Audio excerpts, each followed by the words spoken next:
நீங்கள் பார்த்துக் கொண்டிருப்பது உங்கள் விஜய்.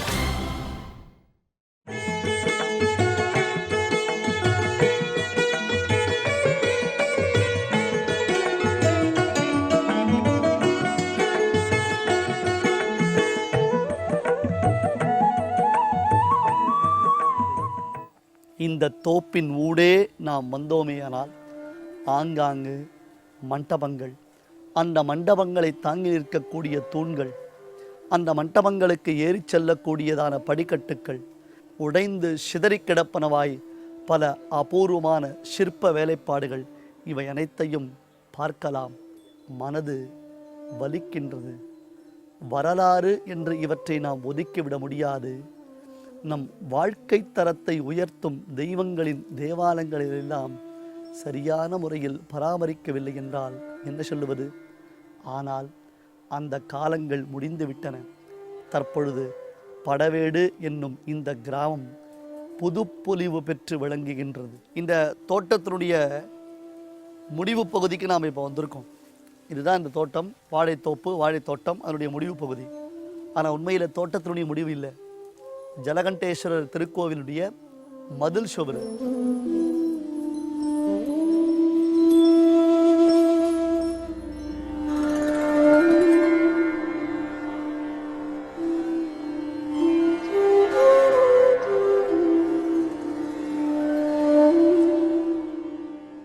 இது சிவாலயத்தினுடையதான முடிவு மதில் சுவர்.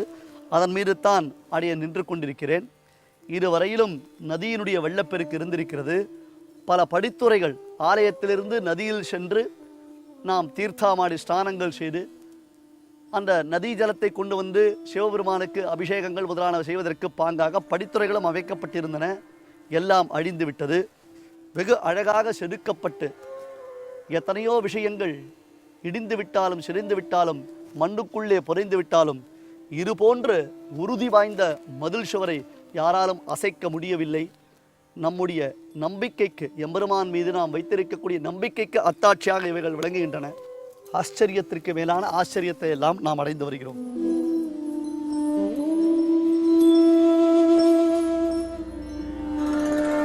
இங்கே பாருங்கள், இது ஒரு மண்டபம். இந்த மண்டபத்தினுடைய மிச்சங்களை நாம் வாழைத்தோப்பின் நடுவிலே பார்க்கிறோம். இந்த மண்டபத்தினுடைய கட்டுவேலை நிறைந்த சுற்றுச்சுவர் மிக நீண்டதாக நெடியதாக சென்று கொண்டே இருக்கிறது. இது மண்டபத்தினுடைய மேற்பகுதியா அல்லது கீழ்ப்பகுதியா என்பதை அறிய முடியவில்லை. மேலும் இந்த புதர்களுக்குள்ளே பல மிச்சங்கள், மண்டபத்தினுடைய மிகுதிகள் காண கிடைக்கின்றன. தற்பொழுது இவைகள் படிக்கல்களாகவே அமைந்திருக்கின்றன. இன்னும் சற்றே நாம் மேலே சென்றோமேயானால் மண்டபத்தினுடைய மேல் தூண்கள் அல்லது என்ன சொல்லலாம், விதானங்கள் என்று சொல்லலாம், மேல் பரப்பை தாங்கி நிற்கக்கூடியதான பெரிய தூண்கள் என்று சொல்லலாம், அவைகள் கீழே விழுந்து கிடக்கின்றன. சாதாரண கற்பாறைகள் இல்லை, அங்கும் இங்குமாக சிதறி கிடக்கக்கூடிய மலைப்பாறைகள் இல்லை அவைகள். ஆனால் இவைகள் நன்கு ஒரு தேர்ந்த சிற்பியால் செதுக்கப்பட்டிருப்பதை நாம் நன்கு காணலாம். பாருங்கள், இந்த வேலைப்பாடுகளை பாருங்கள், இங்கே இருக்கக்கூடிய வேலைப்பாடுகளை பாருங்கள். பார்க்கும் பொழுது ஒரு மிக பிரம்மாண்டமான ஆலயம், மிகப்பெரிய ஒரு ஆலயம் இந்த இடத்தில் ஒரு காலத்தில் அமைந்திருந்ததற்கு எல்லா வகையிலும் அத்தாட்சிகள் காண கிடைக்கின்றன. மீண்டும் உள்ளே செல்லலாம். கலை, பண்பாடு, நாகரீகம் இவற்றிற்கெல்லாம் அத்தாட்சியாய் விளங்கும் கல்லிலே கலைவண்ணம் கண்ட நம் தமிழர்களுடைய பெருமையை பேசுவதற்கு இந்த மொட்டைத்தூண்தான் இப்பொழுது சாட்சியாய் இருந்திருக்கிறது. ஆங்காங்கு கற்கள் சிதறி கிடக்கின்றன. படிக்கட்டு கற்கள், மேற்கற்கள், பக்கவாட்டில் வைத்து சுவற்றை எழுப்புவதற்கு உபயோகப்படக்கூடியதான கற்கள் என்று பலவிதமான கற்கள், கற்பாறைகள் நன்கு செதுக்கப்பட்டு விளங்குகின்றன. எல்லாம் மறைந்துவிட்டன. பல படையெடுப்புகளினாலேயும் போராட்டங்களினாலேயும் அனைத்தும் அழிந்துவிட்டன. இருந்தும் தற்பொழுது ரேணுகாம்பாள் திருக்கோவில் அருகே ஜலகண்டேஸ்வரருக்கு தனியாக ஒரு சந்நிதி அமைந்திருக்கிறது. அது நாம் நம்மை ஆஸ்வாசப்படுத்திக் கொள்ளும் விஷயம். தபோவனம். இன்றைய தபோவனத்தில் நாம் ஓர் அடர்ந்த காட்டுப்பகுதிக்குள்ளே போகப் போகின்றோம். தமிழ்நாட்டில் இப்படியும் ஒரு இடமா? இந்த இடம் இதுவரையிலும் நம் கண்களுக்கு இலக்காகாமலேயே இருந்து விட்டதா? இந்த தபோவனத்தில் அப்படி என்ன விசேஷம் இருந்துவிட முடியும் என்றெல்லாம் எண்ணத் தோன்றுகிறது அல்லவா? உண்மையிலேயே மிக மிகச் சிறப்பு வாய்ந்த தபோவனத்தில்தான் நாம் இப்பொழுது இருக்கின்றோம். இதோ பெருக்கெடுத்து ஓடும் கமண்டல நதியின் நடுவே இருபுறமும் அடர்ந்த மரங்கள் சூழ்ந்து வண்டுகள் ரீங்கரித்து கொண்டு வண்டிகள் ஷில் என்று சப்தித்து கொண்டு கீசு கீசு என்று எங்கும் ஆனைச்சாத்தன் கலந்து பேசின பெச்சரவத்தை கேட்டுக்கொண்டு தான் தபோவனம் நிகழ்ச்சியின் உபன்யாசத்தை தொடங்குகிறோம். பிருகு வம்சத்தின் பெருமைகளை நாம் பார்த்திருக்கிறோம். சாக்ஷாத் மகாலட்சுமி தாயாருக்கு திரு தகப்பனார் பிருகு மகரிஷி. ஸ்ரீவத்சம் என்னும் குலத்தின் வத்ச கோத்திரத்தின் வத்ச குலத்தின் கூட்டஸ்தர், அதாவது வத்ச குலத்தை உண்டாக்கியவர். மகாலட்சுமி தாயாரை தான் பெற்றெடுத்து அவளுக்கு பார்கவி என்னும் திருநாமத்தை அளித்து எம்பெருமானுக்கு மணமுடித்து வைத்து அந்த மகாவிஷ்ணுவுக்கே மாமனாராகும் பாக்கியத்தை பெற்றவர் பிருகு மகரிஷி. அந்த மகரிஷியின் வழித்தோன்றலில்தான் பல மகரிஷிகள் பிறந்திருக்கிறார்கள். அதுவும் குறிப்பாக நாம் சமீபத்தில் அனுபவித்தோமே, சுகன்யா சவனர் என்னும் மகரிஷி தம்பதியினர். அவர்கள் இந்த பிருகு வம்சத்தில், அதிலும் குறிப்பாக வத்சகோத்திரத்தில் பிறந்தவர்கள்.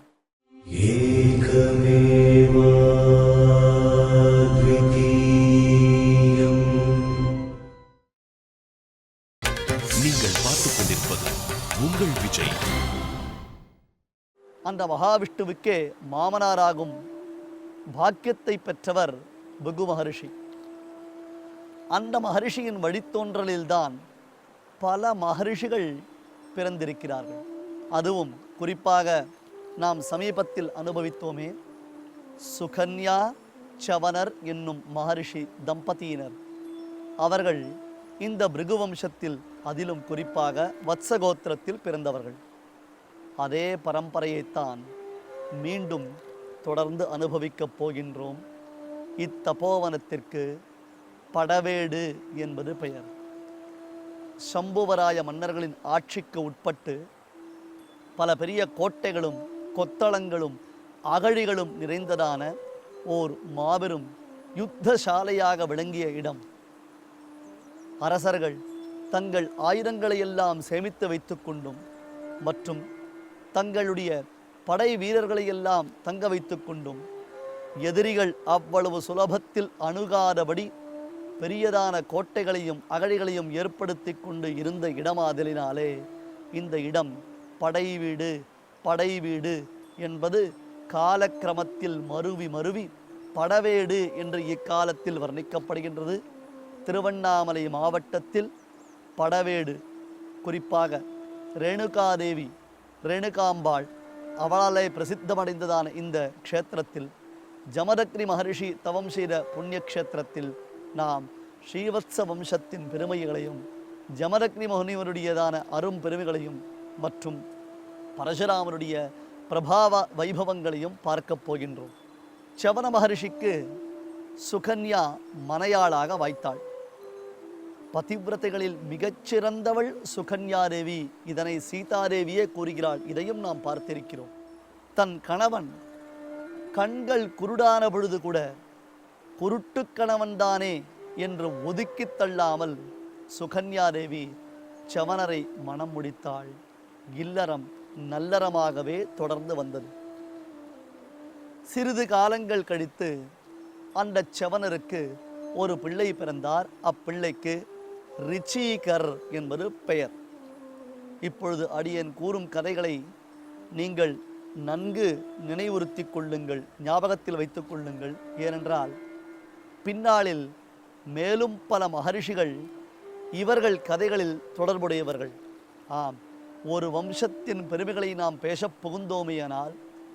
பல வம்சத்தில் பிறந்த மகர்ஷிகள், தபோனிஷ்டர்கள், சித்தர்களை பற்றியதான குறிப்புகள் நமக்கு கிடைக்கின்றன. அந்த வகையில்தான் ரிச்சீகருக்கு சத்யவதி என்னும் பெண் மனைவியாக வாய்த்தாள். அவள் இவருக்கு மனைவியாக வாய்த்ததே ஓர் சுவையான கதையாக அமைந்திருக்கிறது. சவணருக்கு இனி வரக்கூடிய சந்ததிகள் அவரவர்கள் தங்கள் தங்கள் குலங்களில்தான் திருமணம் செய்து கொள்ள வேண்டும் என்பதில் ஒரு உறுதி உண்டாயிருந்தது. அந்தணர் குலத்தில் பிறந்தவர்கள் அந்தணர்களாகவே இருக்க வேண்டும், மக்களை காக்கும் அரசர் குலத்தில் பிறந்தவர்கள் அரசர்களாகவே இருக்க வேண்டும். ஏனென்றால் அரச குலத்தில் பிறப்பவர்கள் தங்கள் தோள் வலிமை கொண்டு, வாழ் வலிமை கொண்டு மக்களை காப்பாற்றுகிறார்கள். அந்தணர் குலத்தில் பிறப்பவர்கள் தங்கள் தபோ வலிமை கொண்டு மக்களை காப்பாற்றுகிறார்கள். ஒரு புறம் தபோ வலிமை, ஒரு புறம் தோள் வலிமை. இந்த தோள் வலிமைக்கு எல்லா விதத்திலும் தபோ வலிமை துணை நிற்கிறது. அதனால் தவம் செய்யும் அந்தணர்களும் சரி, அதுபோன்று மக்களை காப்பாற்றும் அரசர்களும் சரி, ஒருத்தருக்கொருத்தர் ஸ்நேகபாவத்துடன், ஐக்கமத்தியத்துடன் நட்பு பூண்டு இருக்கலாம். ஆனால் அவர்களுக்குள்ளே பெண் கொடுத்து பெண் எடுத்துக் கொள்வது தகாது என்னும் கொள்கையில் சவணர் உறுதியாக இருந்தார். என்ன செய்வது? சவணருடைய நிலைப்பாட்டை அவர் தம் பிள்ளை ஏற்றுக்கொள்வதாக இல்லை. ரிச்சீகருக்கு மனம் முடிக்க வேண்டிய சமயம் வாய்த்தது. தான் யாரை கல்யாணம் செய்து கொள்வது, இதனை தீர்மானிக்கும் உரிமை ரிச்சீகருக்கு உண்டன்றோ?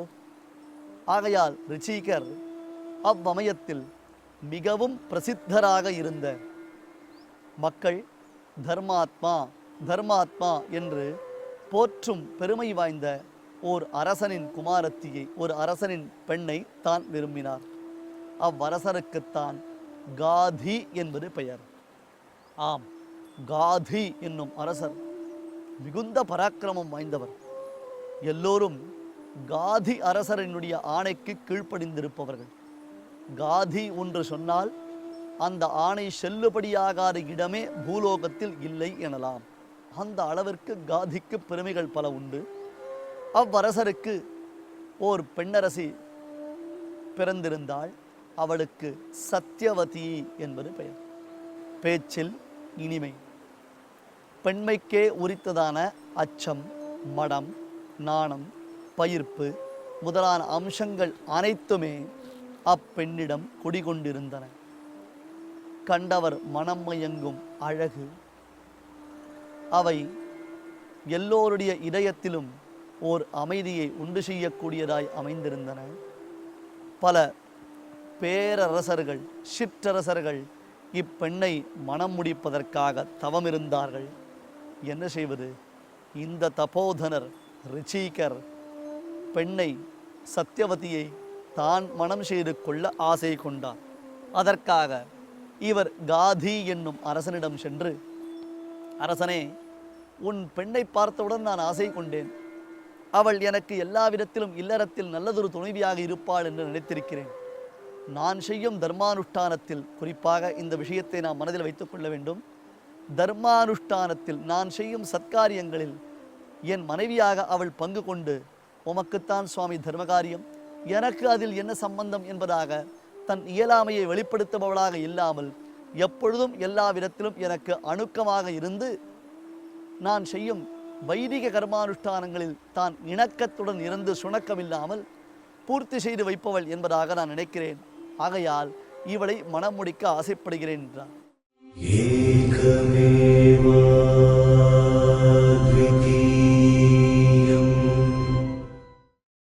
நீங்கள் பார்த்துக் கொண்டிருப்பது உங்கள் விஜய். அரசன் என்ன செய்வான் பாவம்? யோசித்தான். சரி சுவாமி, எங்கள் குலத்தில் ஒரு வழக்கம் உண்டு. என்ன வழக்கம்? உடம்பெல்லாம் வெள்ளை நிறமாகவும் ஒரு காது மட்டும் கருப்பு நிறம் உடையதாகவும் 1000 குதிரைகளை எவர்கள் கொண்டு வந்து தருகிறார்களோ அவர்களுக்குத்தான் பெண்ணளிப்பது என்னும் விரதம் எங்கள் குடும்பத்தில் உண்டு. இந்த கதையை கேட்டார் போன்றிருக்கிறதா? ஆம், காவலருடைய உபாக்கியானத்தில் இக்கதையை நாம் கேட்டிருக்கிறோம். காவலர் கருடன் மூலமாக சென்று தன்னுடைய குருவுக்கு தான் காணிக்கை அளிப்பதற்காக இது போன்ற குதிரைகளை தேடிச் சென்றார் என்று பார்த்தோமே, அதே போன்றுத்தான். ஆம், விஸ்வாமித்திரருடைய சிஷ்யர் காவலர். இன்னும் விஸ்வாமித்திரர் பிறக்கவில்லை. விஸ்வாமித்திரர் பிறப்பதற்கு ரிச்சீகர் ஒரு காரணமா தெரியவில்லை. அதையும் நாம் பார்க்க போகிறோம். பல அம்சங்கள், பல விற்த்தாந்தங்கள், பல அற்புதங்கள் இந்த கரைக்குள்ளே கரைக்குள்ளே கரைக்குள்ளே என்பதாக பின்னி பிணைந்திருக்கின்றன. ஒரு காது மட்டும் கருத்தவைகளாகவும் உடம்பெல்லாம் வெளுத்தவைகளாகவும் 1000 குதிரைகளை கொண்டு வந்தால்தான் நான் என் பெண்ணை கொடுப்பேன். அந்த குதிரைகளை எவர் கொண்டு வந்தாலும் என் பெண்ணை அளிப்பதற்கு நான் தயாராக இருப்பேன். மகரிஷே, முதலில் எந்த அரசனாவது கொண்டு வந்தானேயானால் அவனுக்குத்தான் என் பெண். அந்த விஷயத்தில் தாங்கள் என் மீது வருத்தம் கொள்ளலாகாது. காதி தன் நிலையை நன்கு விளக்கிவிட்டார். ரிச்சீகர் இதை கண்டு துளியும் மனம் வருந்தவில்லை. எப்படி சம்பாதிப்பது, எங்கு சென்று சம்பாதித்து வருவது, இதையெல்லாம் யோசிக்கவில்லை. நேராக வருணலோகத்தில் சென்றால் வருணனிடம் பிரார்த்தித்தார். வருணன் அத்தனை குதிரைகளையும் ரிச்சீக மகர்ஷிக்கு அளித்தான். அந்த குதிரைகள் வருணலோகத்திலிருந்து வெளியேறின இடம்தான் அஸ்வதீர்த்தம் என்று அழைக்கப்படுகின்றது. ஆம், வருணலோகத்திலிருந்து குதிரைகள் எவ்விடத்தில் கரையேறினவோ அந்த தீர்த்த விசேஷத்திற்குத்தான் அஸ்வதீர்த்தம் என்பது பெயர் ஆயிற்று. ராஜாவுடைய ஆசையின்படியாக, சுயம்பரத்தின்படியாக 1000 குதிரைகளை, ஒரு காது மட்டும் கருப்பு நிறம், உடம்பெல்லாம் வெள்ளை நிறம் போன்ற 1000 குதிரைகளை கொண்டு வந்து கொடுத்தால் அரசன் மறுப்பு சொல்ல முடியுமா? அந்த காலத்தில் சொன்ன சொல்லுக்கு வலிமை அதிகம். ஆம், எந்த சமயத்திலும் தாங்கள் ஒரு வார்த்தை சொல்லிவிட்டார்களேயானால் அந்த வார்த்தையை மீறவே மாட்டார்கள் பெரியோர்கள். தாங்கள் செய்த பிரதிஜை மீது அவர்களுக்கு அபரிமிதமானதொரு நம்பிக்கை உண்டு. சத்தியம் தவறக்கூடாது. எந்த விதத்திலும் வாய்மையே வெல்லும்.